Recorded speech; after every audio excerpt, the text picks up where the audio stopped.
আপনি দেখছেন news now, আমরা জানি কোনটা খবর। State information and culture department द्वारा आयोजित 44वां अगरतला बुक फेयर अगरतला में इंटरनेशनल हपानिया फेयर कॉम्प्लेक्स में आयोजित किया जाएगा। यह मेला 2 जनवरी 2026 से 14 जनवरी 2026 तक आयोजित होगा।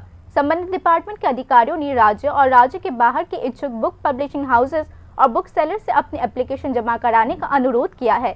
एप्लीकेशन 21 दिसंबर 2025 तक जमा कराए जा सकेंगे। स्टॉल्स लॉटरी के जरिए बांटे जाएंगे।